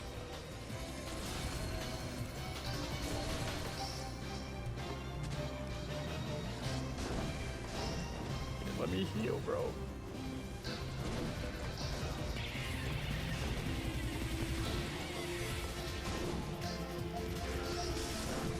Ow.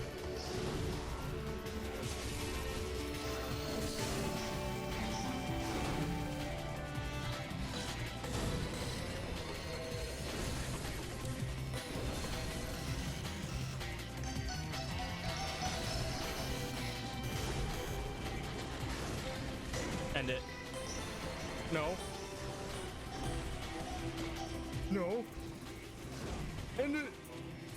Dang.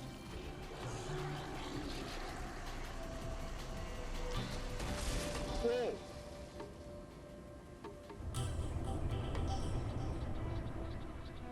We did it. That's Ludwig's Holy Moonlight Blade thing. We did it. That was a beautiful stream.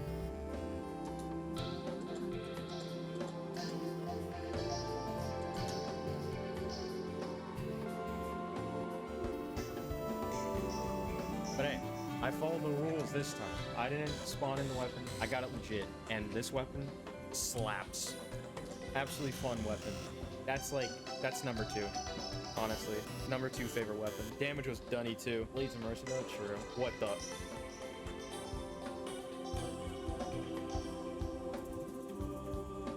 Bro. Oh my gosh, that's insane. Obadiah, man. I don't even know what to say, bro. That's what do I even say, bro?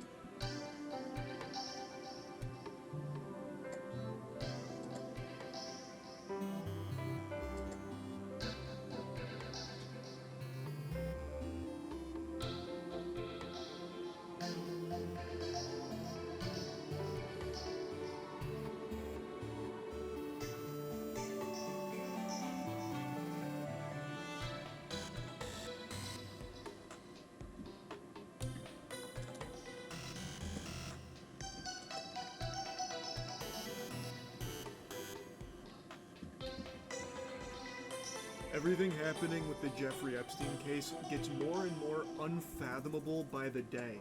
It's like the plot to Moonfall, how it just continuously gets more insane as it goes. We are now looking at the possibility that Ghislaine Maxwell might potentially receive a pardon of some kind. You know, the co-conspirator to Jeffrey Epstein, the most notorious sex trafficker, pedophile in the world, his partner, by the way, the only person to ever face any repercussions for their involvement in Epstein's crimes, is potentially looking at a pardon. Is that not the most sickening thing you could possibly imagine? So what's happening now is this administration has fully kegeled the orb of confusion, and they've completely stopped pretending to give even the slightest fuck about the Epstein files. They're not even dropping morsels of information regarding that anymore. Instead, they've shifted their focus to Ghislaine Maxwell, whom is somehow drumming up quite a bit of support from like chunks of the MAGA team, Squad MAGA. Like, there are people unironically cheering for Ghislaine Maxwell as if she's some kind of fucking hero right now. She is a child sex trafficker. What is happening to the world? But now, since the administration has completely given up on ever releasing the Epstein files, it seems, they are talking with her and dangling a potential pardon and recently like this limited immunity in her face. Which, if you have your thinking caps on, if your IQ is, you know, above 60, you should be able to recognize how manipulative this is. Why would you not release the Epstein files? You have them. Well, actually, if you follow the storyline, if you follow the lore from all of the seasons of this anime, first, there were no Epstein files, there was no blackmail, it was just Epstein, there were no, like, you know, extensive list of clients that were implicated in his crimes or anything. Then all of a sudden, no, there actually is a list, but it was all made up by the Democrats. It was a Democrat hoax, you know, orchestrated by Obama and crooked Hillary and all of that. And now all of a sudden, we gotta go talk to Ghislaine Maxwell to get that list. As of now, she's allegedly been asked about 100 different names, but I can't get into the spaghetti and the meatballs of it because none of it's being done publicly. All of that is happening behind closed doors for some weird reason. But if those names are people implicated in Jeffrey Epstein's crimes, they need to face justice, and the question needs to be asked, are they even going to be prosecuted at this point? Because it's been years and still nothing is happening. The files are still not coming out, but now for some reason the focus has shifted away from the files to now talking to Ghislaine Maxwell to get a list of people, which I find to be very peculiar. To me, what this seems like is whatever list they have, they can't scrub the names off it that they'd like to, so thus they just, that hot potato is never coming out. So instead, they're going to shift focus to Ghislaine Maxwell, who is someone they can have, you know, absolve those they want absolved. Because if there is a pardon on the table, you bet your sweet bippy she will motorboat whoever's tits are required there in order to get that. She's not going to implicate people that don't want to be implicated if it could cost her that pardon. It's very clear she will give the names that are going to be the names they want released and omit the ones that they don't want out into the public. It just, to any sensible human being, this should be a huge red flag. You have all of this evidence, all of these Epstein files. You are not releasing them. Instead, now you are going to Ghislaine Maxwell to give names. And you are meeting with her privately. None of this is being done publicly, by the way. They're meeting with her privately. Are we really about to pardon Ghislaine Maxwell? That's the story we're gonna go over today. Look, we know that Bill Clinton knew Ghislaine Maxwell. We know Trump knew her as well. We know he wished her well, but previously this was unthinkable, as she is literally the only person, the only co-conspirator who's ever faced any consequences for the abuse that Epstein did. Now, right off the bat, I've seen a lot of shift in the focus here to Bill Clinton, about Bill Clinton's involvement with Epstein and all of the children. Yeah, I have no doubt Bill Clinton not only went to the island numerous times, that dude was probably there doing unspeakable crimes so frequently he probably had his own fucking suite built there. Like, I have no doubt about that. Lock him up. And everyone else associated with this. I don't know why there are some people that are, like, using that as a smoking gun, like, look at this hypocrisy. You'll call out, you know, Trump for his handling of this, but what about Bill Clinton? Bill Clinton's gonna be in those files. You okay with that? Yes, you Sharpie huffing, paint chip eating goobers. Who the fuck is going to be shedding tears over Bill Clinton being thrown in the slammer? I don't know too many Bill Clinton enthusiasts on this planet.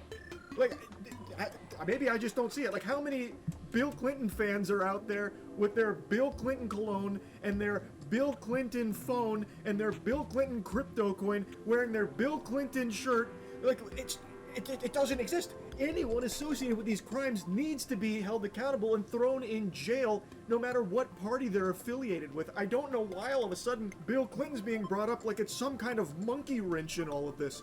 She was sentenced to 20 years in prison and was charged, among other things, for perjury, aka lying, although she was never ultimately tried for it because they went after the heavier counts. However, Maxwell is appealing her conviction, and her lawyer has been pushing to get this in front of Donald Trump. This is a quote from her lawyer, quote, "I'd be surprised if President Trump knew his lawyers were asking the Supreme Court to let the government break a deal. He's the ultimate deal maker. I'm sure he'd agree that when the United States gives its word, it should keep it." Of course, referring to the non-prosecution agreement that Epstein had with prosecutors back in 2007. This all came to a head today when Trump was asked if he would consider pardoning Ghislaine Maxwell, and he wouldn't rule it out. Would you consider a pardon or a commutation for Ghislaine Maxwell if It's something I haven't thought about.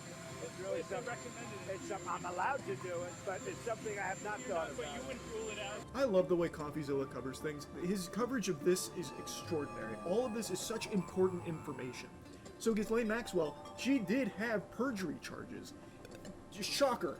I hope you're sitting down for this, but it turns out a child sex trafficker is also a liar. It turns out they don't always tell the truth.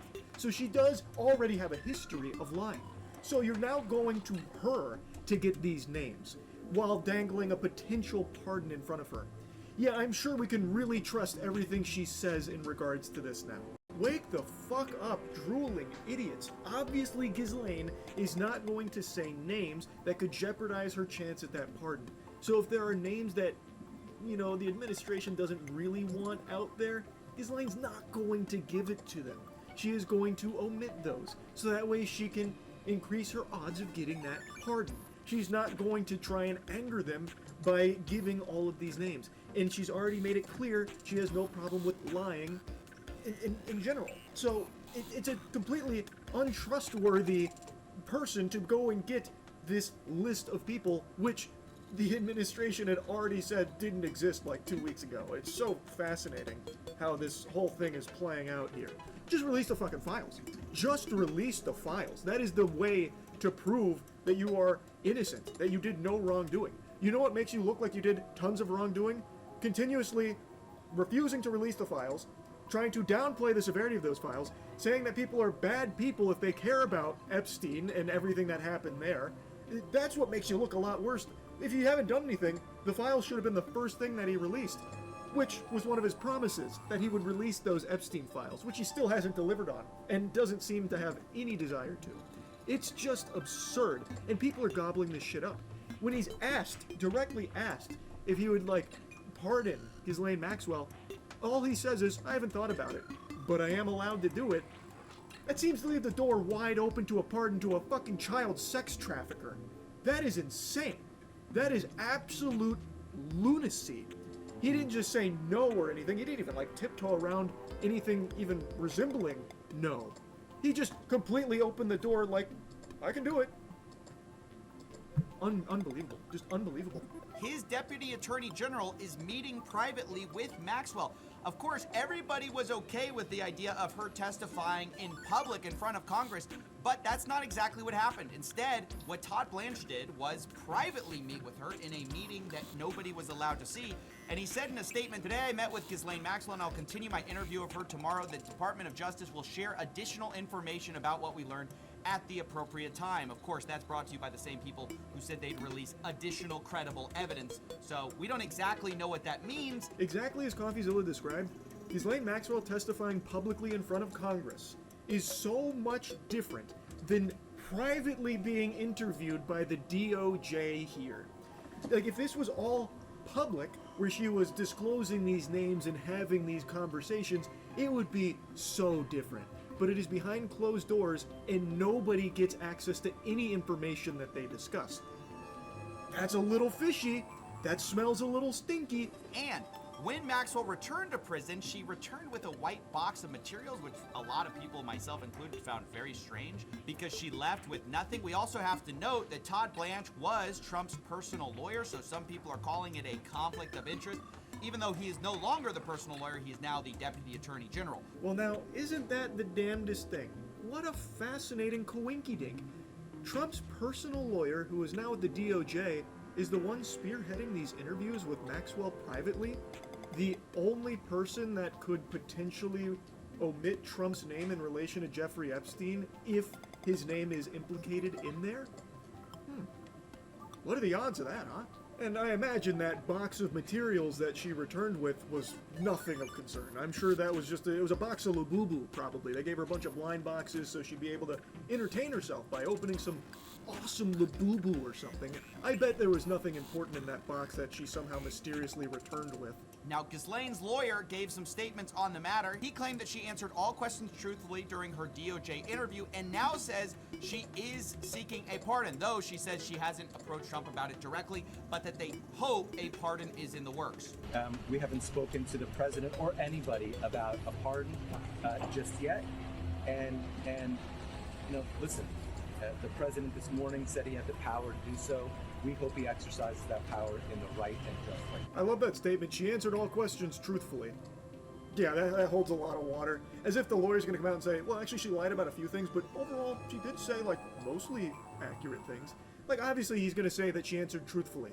There's no way of knowing if she did or not. It's all fucking private in the first place, but she does have a history of lying. She did have perjury charges that weren't pursued, but they were present. It is crazy to see this unfold, and how he is now saying, we hope that he'll do the right thing and use that power to pardon for justice here, and pardon Ghislaine Maxwell, one of the most fucking infamous child sex trafficking co-conspirators of all time. It seems like people are forgetting she herself participated in the trafficking of these children, calling them her slaves and shit.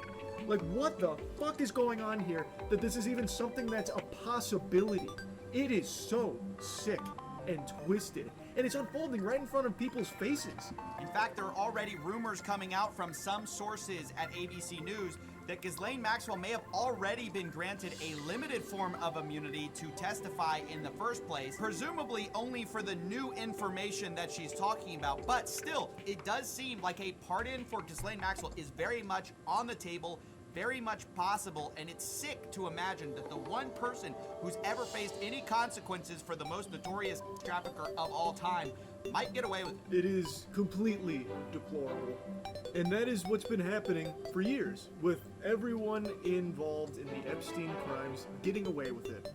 Except Ghislaine, she did face some punishment, but it looks like there is a chance that it might be overturned here, possibly. And the fact that it's even a possibility is horrifying. That is terrible. Now, as I said earlier, the names she gives, I would love to know if there will ever even be anything that comes from it. The names that she does provide and whatever evidence she also provides, are they even going to act on it? And I don't know the answer to it, because I think there is a very likely scenario where she only provides names, like a curated list of names, where she will give them, and then they might pursue those names, but she leaves out tons of evidence and tons of other names because that would disrupt the possibility of this pardon. I think that is very possible, and hopefully, maybe eventually, we can actually get some justice here.